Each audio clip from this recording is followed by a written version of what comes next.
இஸ்ரேலர்கள் வனாந்தரத்தில் அலைந்து திரிதல்.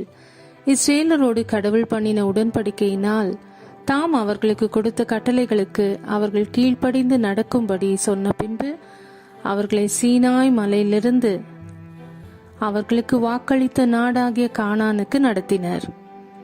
அவர் இஸ்ரேலருக்கு முன்பாக மேகத்தூணினால் அவர்களை வழி நடத்தினர். அவர்கள் பின்தொடர்ந்தனர். கடவுள் ஆபிரகாம், ஈசாக்கு, யாக்கோபு என்பவர்களுக்கு கொடுப்பேன் என்று ஆணையிட்ட நாட்டில் பல மக்கள் வாழ்ந்து கொண்டிருந்தனர்.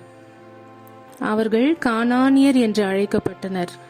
அவர்கள் கடவுளை வணங்காமல் கீழ்ப்படியாமல் பிற கடவுள்களை வணங்கி தீங்கான செயல்களை செய்தனர். இஸ்ரேலரோடு கடவுள் நீங்கள் வாக்களிக்கப்பட்ட கானானுக்குள் நுழைந்த பின்பு அவர்களோடு சமாதானம் செய்யாமலும் அவர்களை திருமணம் செய்யாமலும் முற்றிலுமாய் தவிர்க்க சொன்னார்.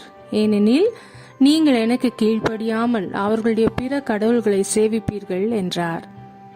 இஸ்ரேலர்கள் கானானின் எண்ணெயில் வந்தவுடன் மோசே 12 மனிதர்களுக்கு ஆலோசனை கொடுத்து, நாடு எப்படிப்பட்டது, அந்த மனிதர்கள் பலசாலிகளா அல்லது பலவீனரா என்று அறியும்படிக்கு கானான் நாட்டை உளவு பார்க்க அனுப்பினான். 12 பேரும் 4 நாட்கள் கானான் முழுவதும் சுற்றி திரிந்து திரும்பி வந்து நாடு விளைச்சல் மிகுந்த பசுமையான நாடு என்று அறிவித்தனர்.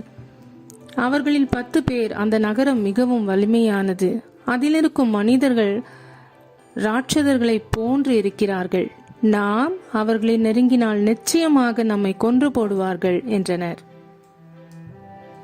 உடனே காலேப்பும் யோசுவாவும், அந்த மனிதர்கள் உயரமான பலசாலிகள் தான், ஆனால் நாம் அவர்களை வீழ்த்தலாம், கடவுள் நமக்காய் போர் செய்வார் என்றனர்.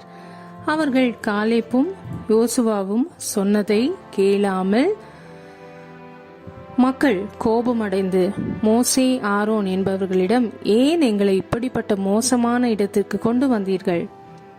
நாங்கள் எகிப்திலேயே இருந்திருப்போம், இங்கு நாங்கள் போரில் சாவோம், எங்கள் மனைவிகள் பிள்ளைகள் கானானியர் அடிமைகளாக்கிக் கொள்வார்கள் என்றனர். மேலும் அவர்கள் தங்களுக்கு வேறு தலைவரை தெரிந்து கொண்டு மறுபடியும் எகிப்துக்கு போக விரும்பினார்கள். கடவுள் இப்படி சொன்னதினால் தாங்கள் செய்த செயலுக்கு மக்கள் வருந்தி கானான் நாட்டினருடன் போரிடும்படியாக சென்றார்கள். கடவுள் அவர்களுக்கு முன்பாக போகவில்லை என்பதினால் மோசே வேண்டாம் என்று எச்சரித்தான். ஆனால் அவர்கள் அவனுக்கு செவி கொடுக்கவில்லை. கடவுள் இப்படி சொன்னபடியால் அந்த போரில் இஸ்ரேலர்கள் தோற்கடிக்கப்பட்டு பலர் இறந்து போயினர்.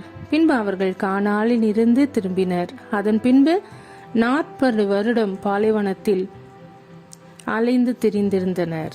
இஸ்ரேலர்கள் பாலைவனத்தில் அலைந்து திரிந்திருந்த 40 வருடமும் கடவுள் அவர்களுக்கு வேண்டியதை செய்தார்.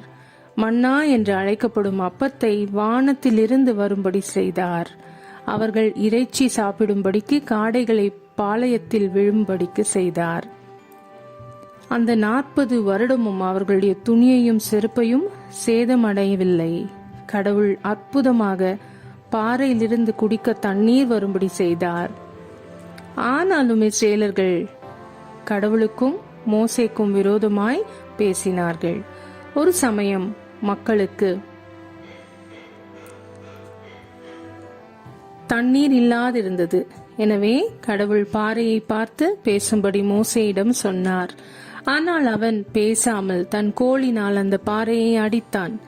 இவ்விதமாக மோசே கடவுளுக்கு கீழ்ப்படியாமற் போனான். ஆனாலும் மக்கள் குடிக்கும்படி தண்ணீர் வந்தது. ஆனால் கடவுள் மோசேயின் மேல் கோபமடைந்து, நீ வாக்களிக்கப்பட்ட நாடாகிய கானானுக்குள் போவதில்லை என்றார். பாலைவனத்தில் 40 வருடம் கடவுளுக்கு எதிராக கலகம் செய்த யாவரும் இறந்த பின்பு அவர்களுக்கு